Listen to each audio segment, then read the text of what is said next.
বন্ধুরা, এই রাজ্যের মুখ্যমন্ত্রী খোদ মমতা বন্দ্যোপাধ্যায় যাকে আরজিকর কাণ্ডের মূল মাস্টারমাইন্ড বলেছিলেন, সেই সঞ্জয় রায় কি অচিরেই সমস্ত কিছু বাধা বিপত্তি থেকে বেরিয়ে আসবেন এবং জামিনে বেরিয়ে এসে তিনি শাসক দলের সম্পদ রূপে শাসক দলের কোনো গুরুত্বপূর্ণ পদ সামলাবেন? সেই জল্পনা আজকে বাড়িয়ে দিল এই রাজ্যেরই চটিচাটা পুলিশের একটা বড় অংশ। কি ঘটনা ঘটেছে অবশ্যই বলবো। আপনারা জানেন যে আরজিকর কাণ্ড যখন ঘটেছিল তখন মানুষের মধ্যে একটা ভয়ঙ্কর রকম রোষ তৈরি হয়েছিল এবং জাস্টিসের দাবিতে সকলেই রাস্তায় নেমেছিলেন। আর সেই অবস্থায় কলকাতা পুলিশ হঠাৎ করে 24 ঘন্টার মধ্যে এই সিভিক ভলেন্টিয়ার সঞ্জয় রায়কে গ্রেপ্তার করে। তারপর থেকেই কলকাতা পুলিশ এবং রাজ্য প্রশাসন, এমনকি খোদ মুখ্যমন্ত্রীর তরফ থেকে বলতে শুরু করা হয়, এই তো কত এফিসিয়েন্টলি কাজ করেছে কলকাতা পুলিশ, মূল মাস্টারমাইন্ড মূল লোককে ধরে দিয়েছে, শাসক দলের এক সেনাপতি নেতা বলে দেয় একে এনকাউন্টার করে দিতে হবে, অনেক কিছু তথ্য আমরা শুনছিলাম। কিন্তু যত দিন গেছে ততই কলকাতা পুলিশ এবং প্রশাসনের একটা অংশকে নিয়ে বড়সড় প্রশ্ন উঠেছে। প্রশ্ন আমরা তুলিনি, প্রশ্ন তুলে দিয়েছে এই তদন্তভার আদালত যাদের হাতে তুলে দিয়েছে, সেই সিবিআই এর হাতে। কিন্তু যদিও সিবিআই যখন চার্জশিট দখল করলো, চার্জ ফ্রেম হলো, সেখানে দেখা গেল সঞ্জয় রায়ের নামটাই রয়েছে এবং সেই যে ঘটনা ঘটিয়েছে এটা নিয়েই বিচার প্রক্রিয়া শুরু হয়েছে। আর সেই বিচার প্রক্রিয়া শুরু হতেই আমরা উলট পুরাণের গল্প দেখতে শুরু করেছিলাম। আর সেই ঘটনায় আজকে কাহানি মে নয়া টুইস্ট। কি কাহানিতে নয়া টুইস্ট এবং কেন বলা হচ্ছে শাসক দলের গুরুত্বপূর্ণ পদ তিনি পেয়ে যাবেন? দেখুন, যখনই বিচার প্রক্রিয়া শুরু হয়েছে তখন 180 ডিগ্রি ঘুরে গেছে এই মূল মাস্টারমাইন্ড যাকে বলা হচ্ছে সেই সঞ্জয় রায়। এর আগে সংবাদ মাধ্যমে বিভিন্ন খবর খাওয়ানোর চেষ্টা করা হচ্ছিল, যেখানে বলা হচ্ছিল সঞ্জয় রায় পুরো ঘটনা স্বীকার করে নিয়েছে, তার ফাঁসি হোক সেটা সে চাইছে। এমনকি এই ঘটনা ঘটানোর জন্য তার মধ্যে কোনো অনুতাপের ব্যাপার নেই, ভাবলেশহীন মুখে বসে আছে। অথচ যখনই চার্জশিট দাখিল করে সিবিআই চার্জ ফ্রেম করলো এবং বিচার প্রক্রিয়া শুরু হলো, সেই দিন থেকেই দেখলাম এই একদম ভাবলেশহীন থাকা সঞ্জয় রায় হঠাৎ করে বিদ্রোহী হয়ে উঠল। তাকে ফাঁসানো হচ্ছে, তাকে জোর করে এখানে স্কেপগোট করা হচ্ছে, তাকে বলির বকরা করা হচ্ছে এবং এর পিছনে কলকাতা পুলিশের একটা বড় অংশ এবং কলকাতা পুলিশের প্রাক্তন যিনি সিপি রয়েছেন সেই বিনীত গোয়েলের নামটা তিনি প্রকাশ্যে বলে দিলেন। এমনকি রাজ্য সরকার তারাও এই ষড়যন্ত্রের অংশ, এমন ভয়ঙ্কর অভিযোগ চলে এল। ফলে খুব স্বাভাবিকভাবেই মনে করা হচ্ছে যে আরজিকর কাণ্ডের বিচার যখন ইন ক্যামেরা হচ্ছে, অর্থাৎ কি ভেতরে ঘটছে সাধারণ মানুষের জানার কোনো উপায় নেই। শুধুমাত্র সংশ্লিষ্ট আইনজীবীরা, বিচারপতিরা এবং এই মামলার সঙ্গে যারা জড়িত তারাই কি ঘটনা ঘটছে জানতে পারেন। কিন্তু যেহেতু প্রকাশ্যে বিনীত গোয়েলের নাম চলে আসছে, প্রকাশ্যে রাজ্য সরকারের বিরুদ্ধে ষড়যন্ত্রের তত্ত্ব সঞ্জয় রায় নিয়ে আসছেন, তাহলে বিচার প্রক্রিয়া যখন হচ্ছে নিশ্চিতভাবে তাদের নামও সেখানে থাকবে এবং সেটা যদি থাকে তদন্তকারী সংস্থা সিবিআই চাইলেও সেটা এড়িয়ে যেতে পারবে না। এই আলোচনা কিন্তু সংবাদ মাধ্যমে শুরু হয়ে যাচ্ছিল এবং তার ফলে প্রশ্ন উঠছিল, কারা কারা ফাঁসতে চলেছে? যারা যারা বলির বকরা করতে চেয়েছিল সঞ্জয় রায়কে, কেউ কি রেহাই পাবে?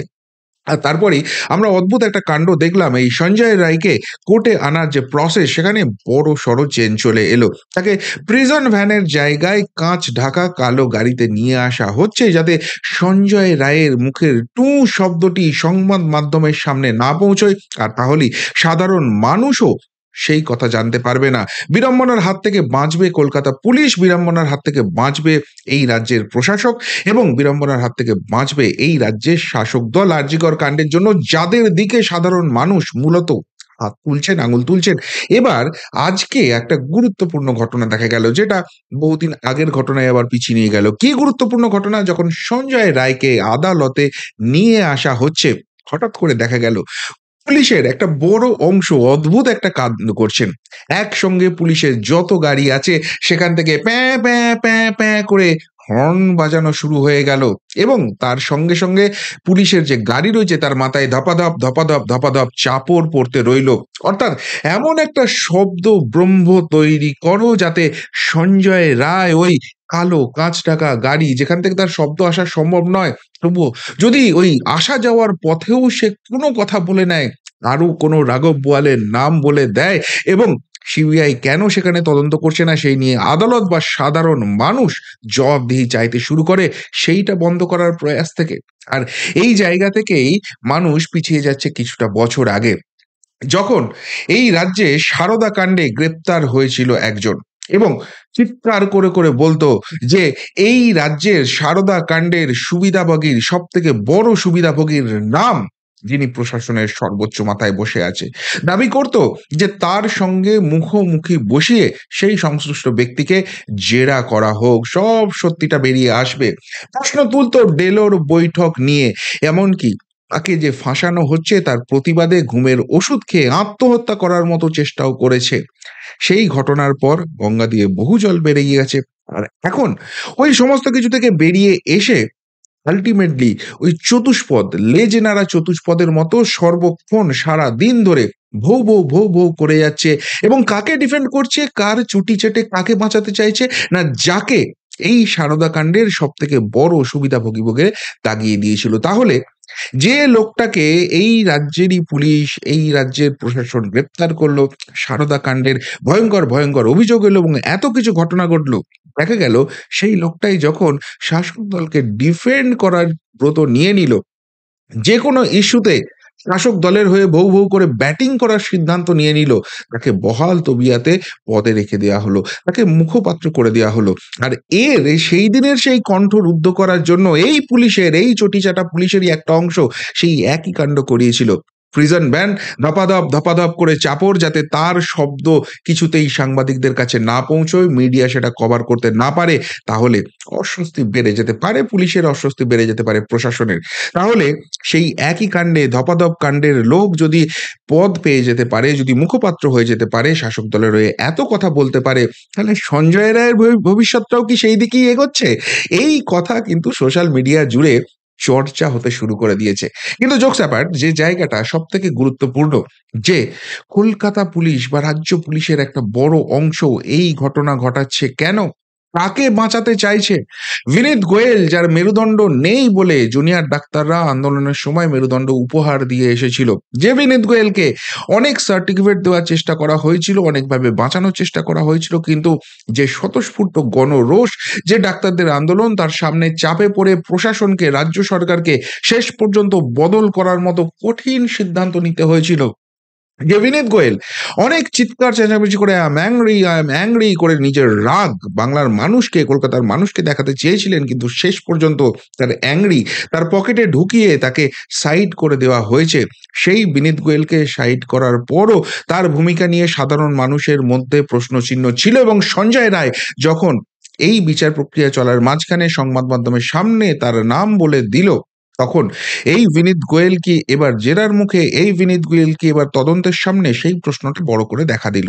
কেননা ইতিমধ্যেই টালা থানার ওসি, কলকাতা পুলিশের এক রত্ন অভিজিৎ মণ্ডল, তাকে সিবিআই গ্রেপ্তার করেছে এবং সন্দীপ ঘোষের মতোই তাকেও বৃহত্তর ষড়যন্ত্র, তথ্য প্রমাণ লোপাটের মতো ভয়ঙ্কর অভিযোগে বিদ্ধ করে আপাতত তাদের বিচার প্রক্রিয়া শুরুর যে কাজকর্ম, সেইগুলো নাকি সিবিআই করে যাচ্ছে। এবং যখনই অভিজিৎ মণ্ডল এখানে এসেছিল, সেই দিনকেই প্রশ্ন উঠেছিল যে অভিজিৎ মণ্ডল কি একা এত বড় ঘটনা ঘটাতে পারে? কেননা খোদ রাজ্যের মুখ্যমন্ত্রী তথা স্বরাষ্ট্রমন্ত্রী তিনি বলেছিলেন আরজি কর কাণ্ডের ঘটনা দিন সারা দিন কলকাতা পুলিশের তৎকালীন সিপি বিনীত গোয়েল তিনি আরজি করে ছিলেন, এবং কি কি ঘটনা ঘটছে সেটা তদন্তকারী অফিসারের সঙ্গে তিনি কথাবার্তা বলে স্বয়ং মুখ্যমন্ত্রীকে জানিয়েছেন। সুতরাং অভিজিৎ মণ্ডল এত কিছুর পরে সমস্ত কিছুকে এড়িয়ে গিয়ে একা একা এই দুর্নীতি, এই তথ্য প্রমাণ লোপাট করেছেন। বিনীত গোয়েল কিচ্ছু বুঝতে পারেননি, রাজ্যের স্বরাষ্ট্রমন্ত্রী কিচ্ছু বুঝতে পারেননি, এটা তো ঠিক বিশ্বাসযোগ্য নয়। আর তারপর সেই অভিজিৎ মণ্ডলকে যখন হাসপাতালে অসুখের নামে লুকোনোর চেষ্টা করা হলো এবং হাসপাতালগুলো সেই রিস্কটা নিতে পারলো না, তখন রাজ্য প্রশাসনের যে রাগ সেই বেসরকারি হাসপাতালগুলোর উপরে, সেটাও কিন্তু মানুষের সামনে চলে এসেছিল। আর সেই দিনকেই প্রশ্ন উঠতে শুরু করেছিল যে এই আরজি কর কাণ্ডের তথ্য প্রমাণ লোপাটের সঙ্গে বিনীত গোয়েলের কি কোনো যোগাযোগ আছে? সত্যি কি তিনিও এর সঙ্গে যুক্ত রয়েছেন, নাকি তদন্তের আওতায় এসে যুক্ত আছেন কি নেই, সেই জায়গাটা অ্যাটলিস্ট বার করার দরকার হয়ে পড়েছে।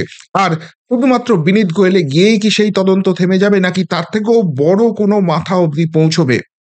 সঞ্জয় রায়ের এই বক্তব্য সেই দিকে ইঙ্গিত দিতেই কি নতুন করে সঞ্জয় রায়ের গলাটা বন্ধ করা, তার কণ্ঠস্বর যাতে কোথাও না পৌঁছয়, সেই চেষ্টাটার দরকার হয়ে পড়ল। আজকের পর কিন্তু সেই প্রশ্নটা আরো বেশি বেশি করে জনমানসে উঠতে শুরু করে দিয়েছে। কাকে বা কাদেরকে বাঁচানোর চেষ্টা হচ্ছে, এবং সেই কাজে কলকাতা পুলিশ এই রকম নির্লজ্জ ভূমিকা কেন নিচ্ছে? আদালতের কি কোনো নির্দেশ আছে এইভাবে তাকে কালো গাড়িতে নিয়ে আসতে হবে? এইভাবে গাড়ি চাপড়ে হর্ন বাজিয়ে তার কণ্ঠ যাতে কোথাও না পৌঁছয় সেই ব্যবস্থা করতে হবে। কেন এই কাণ্ডটি ঘটানো হলো? কার নির্দেশে ঘটানো হলো? কার অস্বস্তি ঢাকতে এই ঘটনা ঘটানো হলো? কিন্তু তার থেকেও বড় প্রশ্ন যেটা উঠে আসছে, সকলেই জানি বাতাস যতই অল্প হোক ধর্মের কল নড়বেই শেষ পর্যন্ত।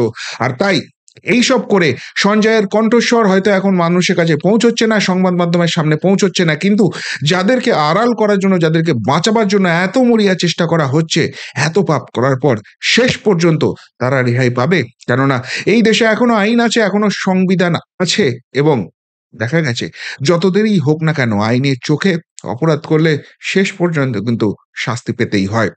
তাই এই ঘটনার এই মরিয়া প্রয়াস এইটুকুনি তো স্পষ্ট করে দিচ্ছে যে আর.জি. কর কাণ্ডের রেশ সঞ্জয় রায় কাণ্ডে গিয়েই শেষ হচ্ছে না।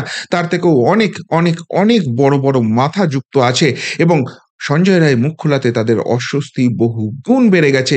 যতই আর.জি. কর কাণ্ডের আঁচ সাধারণ মানুষের মন থেকে মুছে গেছে মনে করা হোক না কেন, সেই আঁচ যে মোছেনি এবং অপরাধীদের ক্লু সমস্ত কিছু তথ্য প্রমাণ লোপাটের পরেও থেকে গেছে এবং সেই ক্লু ধরে সিবিআই যে শেষ পর্যন্ত পৌঁছতে পারে সেই আতঙ্ক থেকেই কি আজকে এই নজিরবিহীন ঘটনা দেখলো, যে ঘটনা বহুদিন আগে, বহু বছর আগে আরেক ওই ৩.৫ বছরের জেল খাটা আসামির সঙ্গে ঘটেছিল? সত্যিই কি এইভাবে তারা পার পাবে? লাখ টাকার প্রশ্ন এখন এটাই। কিন্তু আপনাদের কি মনে হচ্ছে এই নিয়ে? যদি কিছু এই বিষয়ে বলার থাকে অবশ্যই কমেন্ট বক্সে কমেন্ট করে জানাবেন। এখনকার মতো এখানেই শেষ করলাম। ফেরত আসছি নতুন প্রতিবেদন নিয়ে খুব তাড়াতাড়ি। ভালো থাকবেন, সাথে থাকবেন, পাশে থাকবেন। নমস্কার।